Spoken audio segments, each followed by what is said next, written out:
ad-free, no additional cost. All right.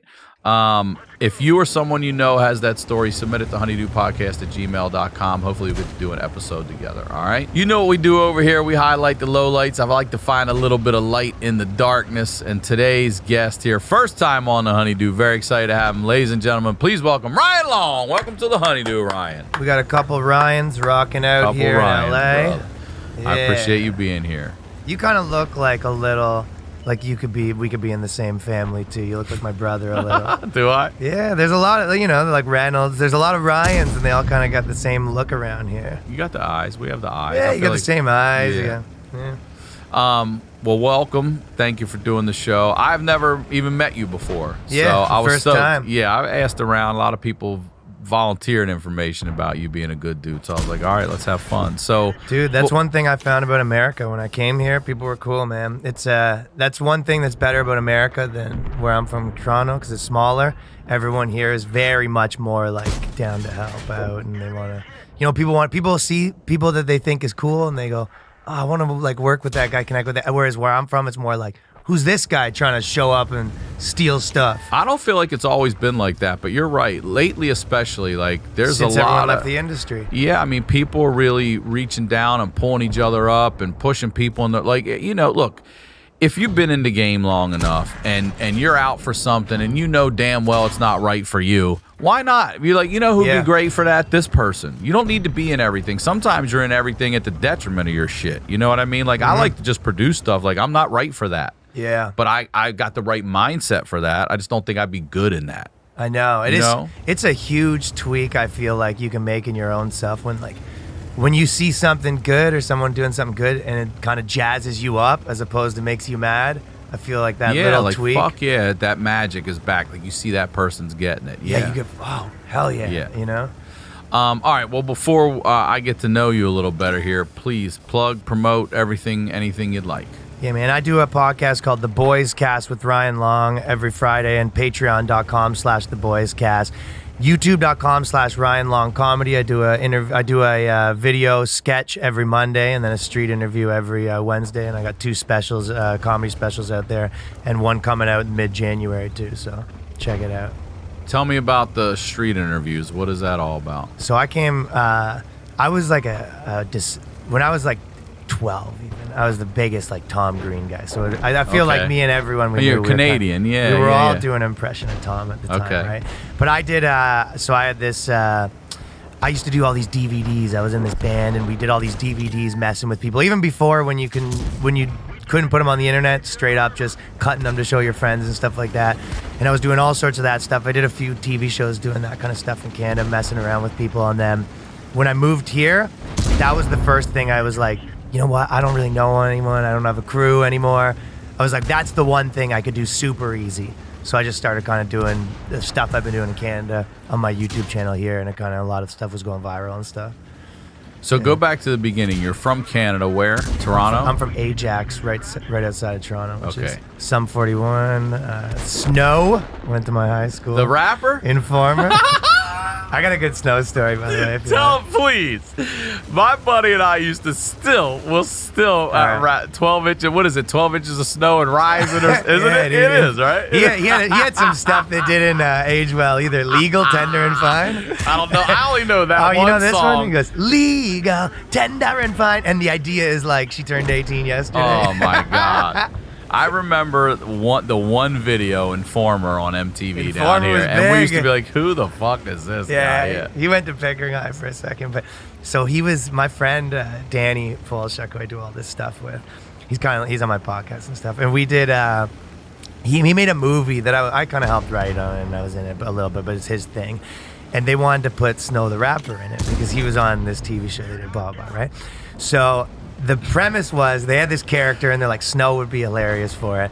And the bit was, one of the tiny things he did was Snow talks to the cops in one of the scenes. And he goes, listen, I want to do this, but I can't do any role where I would talk to the cops because I would never inform, even in a movie.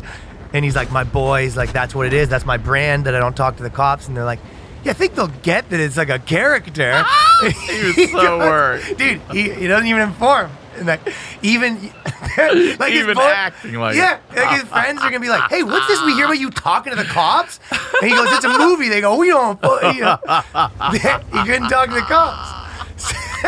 He stayed true all the way, man. This is 25 years ago. This song came out.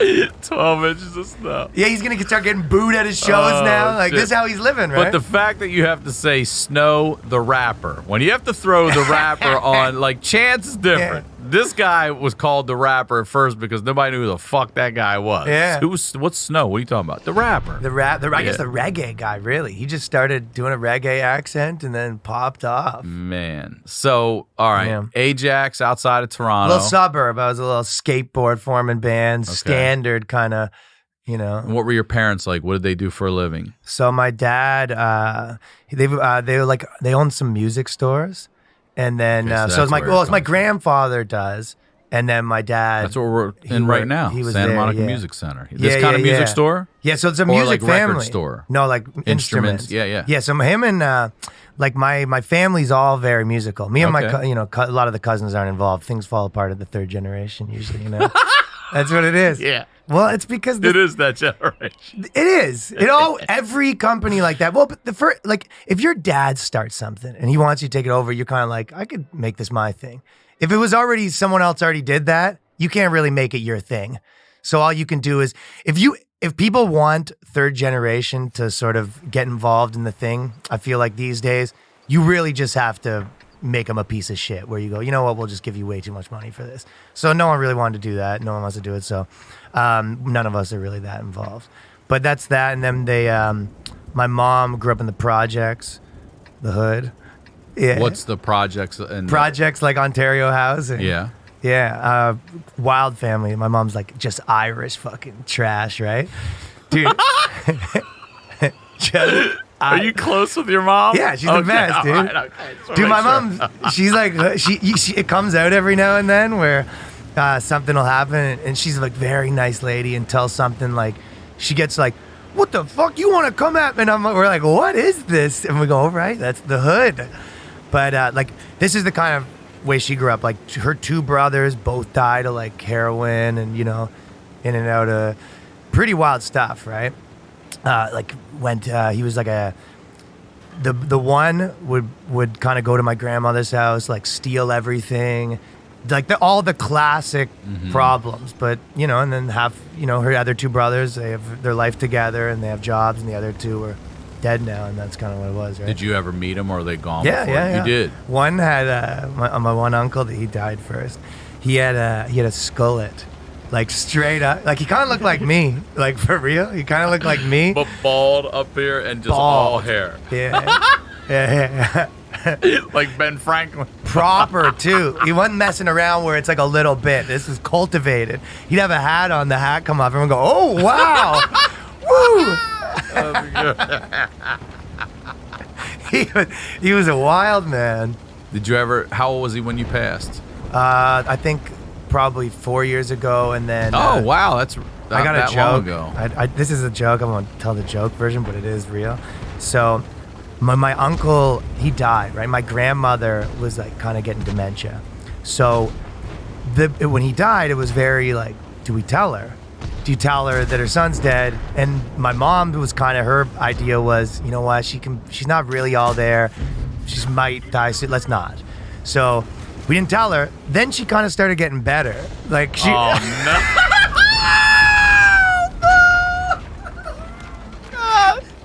For real. What's his name? Mike. She's like, "Where's Mike?" That's Mike's not for coming. real. And she. But my mom was set Terrible. on That is terrible. it. Dude, my mom was set on it too. Because there was some disagreement on I'm sure. Yeah. whether or not, you know. All right, she's getting better. We gotta say something. We And ain't my saying mom's- shit. Your mom's like, anybody says shit, you shut the fuck. That's Oh, there's what the hood happened. again. She was Yeah. very like, I wish a motherfucker would cross me. We can dig 2 holes, motherfucker. We can dig 2 holes. Yeah, you want to join him? That's what she's like. Oh, She goes, you want that to is fucking. terrible. So what happens? So, well, it's the story ended positively because she's dead too. So, no, it worked itself out. My mom was right. Your mom's in there with a pillow like, oh, I got this tonight. Yeah, I think she was right. But it went on for 2 or 3 years. Okay, that's what I wanted to know. Where there was family things, and she's still like, she'd pop back in sometimes and be like, he never visits me anymore. And this is a joke, but I would be like, we'd have to be like, that piece of shit. Yeah, right. He's dead to us. He's dead to us. Now, what about your other uncle? He died probably 10 years ago. And do you remember him as well? Yeah, it was kind of a wild thing where for real. Made my face twitch, bro. Dude, it was one of those things where I don't know if you have this as much here, but like, he would people in the family would legitimately run into this guy and he'd be begging for change outside of a like beer store or whatever, and you'd see him. My brother, I remember he was on a date with some chick he started dating, and he's going to get beer, and it's like, Uncle Ray, like, they see each other and it's Evan, what? Oh, and you're just like, and it's one of those things where, Man. It's anyone who's been in that situation, like obviously the instinct is like, well, you have money, give him money. But he's like, doesn't work like that. You give him money and the money's gone. And then they're this a week later, So it's a weird situation. And you like, oh, you come stay with us for a bit. And it's like, then they're gone and your stuff's gone. It's a situation. That's got to be trippy to see your relative in the streets begging for money. It's tough, right? Yeah. Yeah, and it's mostly, it's toughest for her. And I think a lot of people in the family also have the, some anger, like especially my other uncles. I don't know how you are like with the relationship exactly with your mom, but imagine you had a brother that came and like, she's like, she don't have that much money. She's on like a pension or whatever. And then your brother comes and like steals her last little bit of money. Like they're some of them is a little like, he ever shows his face around here, he better fucking stay on the streets. Yeah. If so it's a lot of, it's a tense situation kind of all around and no one knows what to do about it. There's no good answer to those things when people are addicted to crack, So your mom had 4 brothers? Yeah. And her? Or their sisters too? Yeah, 4 brothers, no sisters. And so she still has 2 that are alive still. Yeah. They all get along? The 2 everyone that's alive still gets along well. I mean, I get it, man. Your mom does come from, it sounds like a hard upbringing. Look, I'm guilty of this myself. Like, I have to learn a little bit more patience, I think, because I forget not everybody grew up the way I grew up, and my tolerance for bullshit is 0. Yeah. You know what I mean? But this person over here, but I'm running it through my filter. Yeah. This person, that my dumb thing that I think is dumb, it might be wrecking them. And I'm over there like, what the fuck's the big deal? You know what I mean? Because I got to learn to be probably a little more sensitive, but I can't help it. It's just, I feel like I'll always have my shoulders up. I think that's like one of those things that helps you for everything, where you go, just remember, not only do people see the same world as you, but like even on top of that, be like, remember that not everyone wants the same shit as you. Like how many times have you're like in entertainment, you're doing well. Like how many times in your life have you been working with someone where you're like, yo, and like, they don't want to take over the world the same way you might. Right. Like, so you keep putting your shit on them. There's like, why doesn't this guy want to work 16 hours a day? It's like, because they don't care about this that much. Like some people's goals might be, all right, I just want to like have, make a decent living, have my family, like watch TV, have a free time. And like, that might be actually the smarter of the two. Like your way might actually be I say all the time, I just want to go cut the fucking grass. Yeah, You know what I mean? Like people ask me on the road, like, it's so cool what you do. I'm like, what are you doing? Like, I don't know. What are you doing this weekend? I don't know. Sunday, I'm just going to cut the grass. I'm like, a riding mower? And they're like, yeah. I'm like, how much I'd love to just fucking cut the grass. Just chill. Just cut the grass. Just have a rock beer, out. throw some music tunes, a on. white beater? And just fucking Smoke cut a the cig? grass. You don't like even it's smoke? a ride. Yeah, I just start smoking. Start smoking for the In my mo. 40s. Dip and chew and smoking? Just to fucking get the full experience? I would love to. Yeah, grass Got a is always patch on? greener. Why not? That's what they say. But I read a quote recently. It said the grass is always greener where you water it, not the other side, where you fucking water it. Yeah, I think so. All right, so that's your mom. Tell me about your dad. Yeah, pretty. My dad's a good dad. He's like we were big. I was very much, I'm sorry, is his family the music store? Yeah, they got the music stores. Almost everyone's musical. Like my grandma and my grandfather started this little jazz band, and they're in like the Music Hall of Fame and stuff like that. No shit. Yeah, Jack Long Trio, and my grandmother plays. So like at my family gatherings, they get the band. Like, they legitimately have they have a music setup where the gatherings are, and everyone plays music, and they do. My grandmother plays piano, my grandpa plays trumpet, and they get the band back together, and everyone goes up and sings. And people are very talented in that family. Like my cousin, just Emily Long. She just did the top musician in Canada under 20 or something like that. Damn. Okay. Yeah, like all this stuff, and there's a lot of very talented people in that family. Yeah. What do you play instruments? So I was probably, which is the funny part. I don't think I'm the most talented, but I was probably the most successful musician in the family, because when I was a kid, I started this band called the Johnstones, and then by the time I was like in first year college, we were. Wait, how old were you when you started the band then? Wow. High school, 13, 16? 14. That early, okay. Yeah, then, then they all, you're when you're a band kid, you're just in a bunch of bands, and then one kind of sticks. Mm-hmm. So we had this one band that stuck.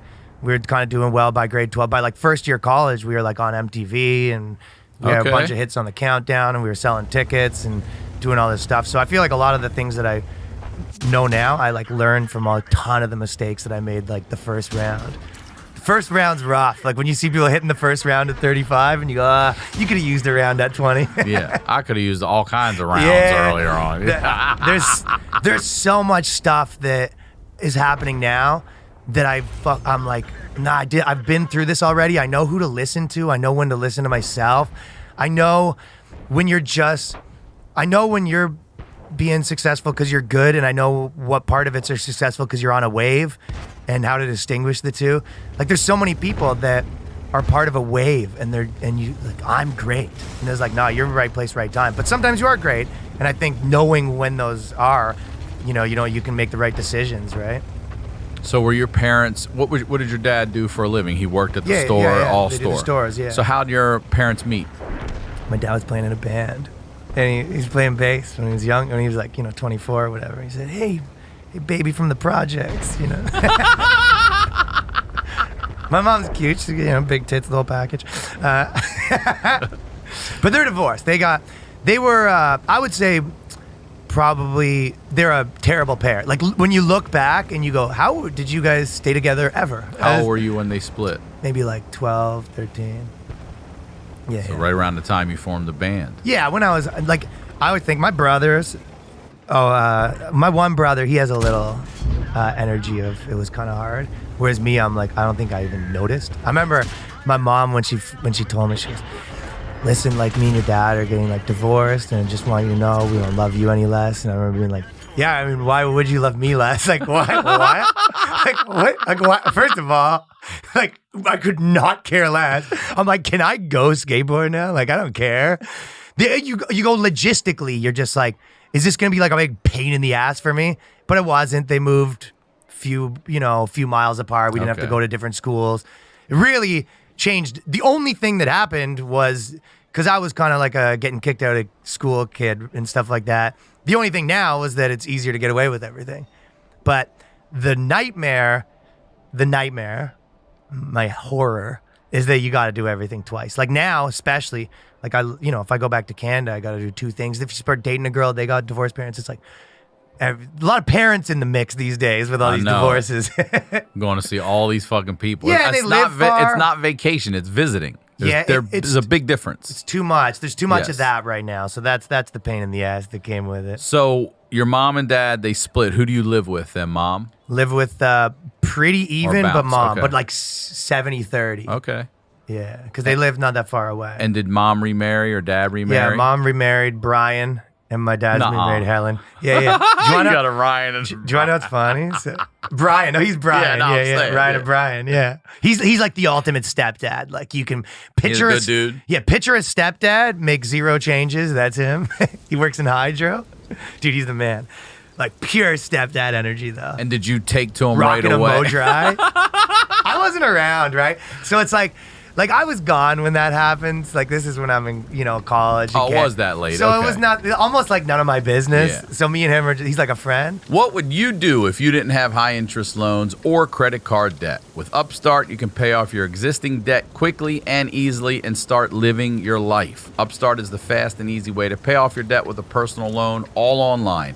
Whether it's paying off credit cards, consolidating high-interest debt, or funding personal expenses, over 1 million people have used Upstart to get one fixed monthly payment with a clear payoff date. So rather than looking at credit score alone, Upstart considers other factors like your income, your current employment, and your credit history to find you a smarter rate for your loan. And you can check your rate without impacting your credit score in minutes for loans between $1,000 all the way up to $50,000. And you can even receive funds as fast as one business day after accepting your loan.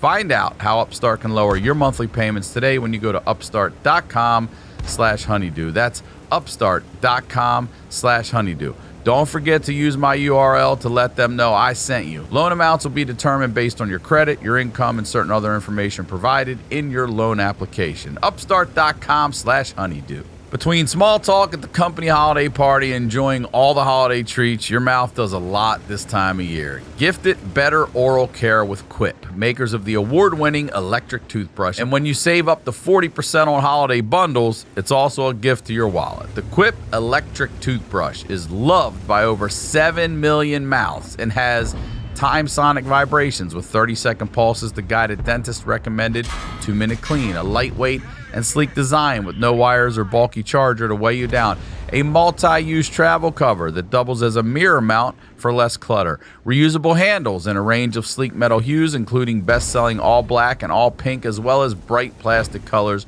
sure to add a pop to your bathroom counter.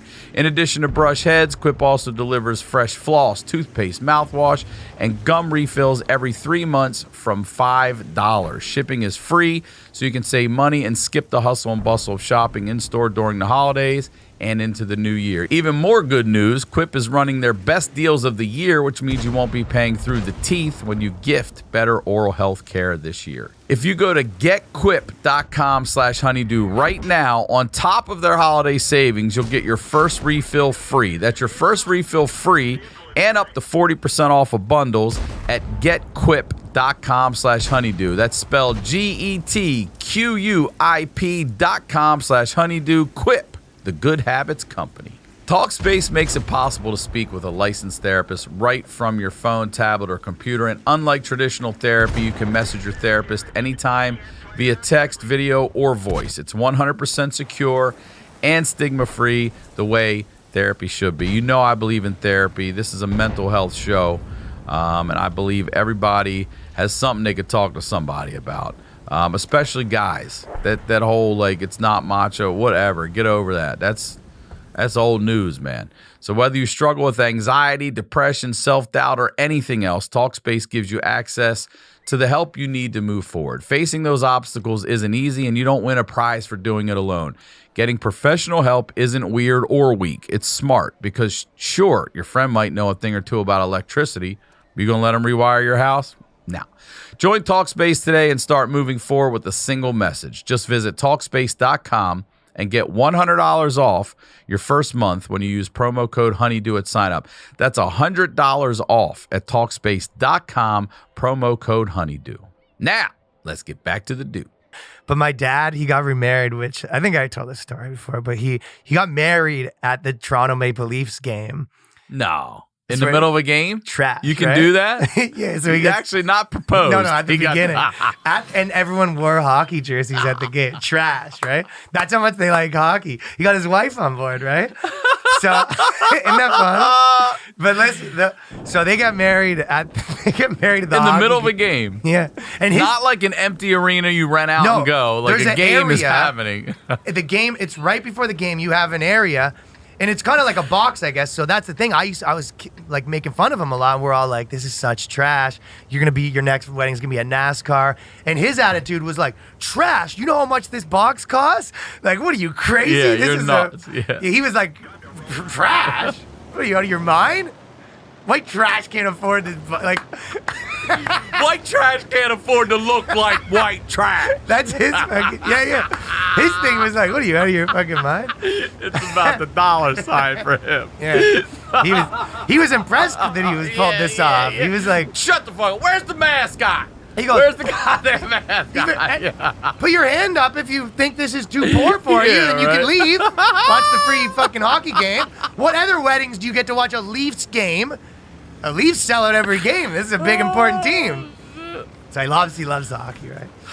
But they did. I actually officiated my mom's. No. Not officiated, I Brian? hosted it. I To emceed. Brian? To Brian. To MC'd it. You hosted it. And this is when I first started doing comedy too. I was going pretty wild. What was that like? I'll tell you a funny one. So my brother's gay, and he comes up and he goes, you know, my stepsister's so happy to have her in her family because normally we're just surrounded by guys. And then I went up and I'm like, first time he's complaining about being surrounded by guys. Like I'm saying shit like this. And people in the family are like, probably this was a bad idea having Ryan do this. Yeah. So I'm officiating the wedding. No. How many people are there? I don't know, 200. God, that's a lot. I'll tell you, That's if a you go lot. back to the uncle, this is the kind of the guy the uncle is. He was there and he wore a do-rag. You know the white guy do-rag? Yeah, He's got the yeah, white guy yeah, do-rag. He's like the meme, and then, you know, smokes in the pocket, the whole thing. And then we had to drive him back to where he was staying that night.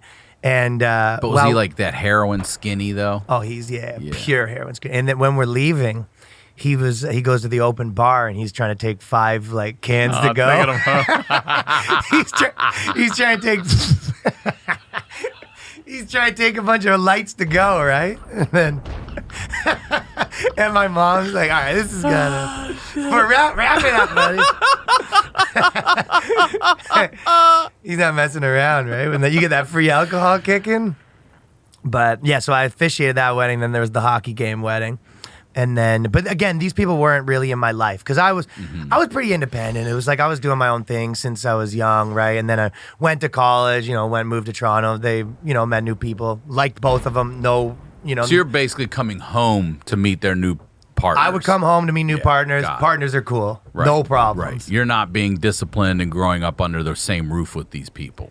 Right. That's exactly what it was. Like, I'm sure there'd be millions of problems because I was a troublemaking kid, right? But they didn't have to deal with any of that. I was living my life in Toronto, you know? Why? Why are you getting thrown out of school? Like, what kind of stuff are you doing to get thrown out? I was just like that kid, you know? Smart ass, loud mouth, or were you pulling off shit? I was a bit of a prankster. Like what? To be honest, what's your best prank?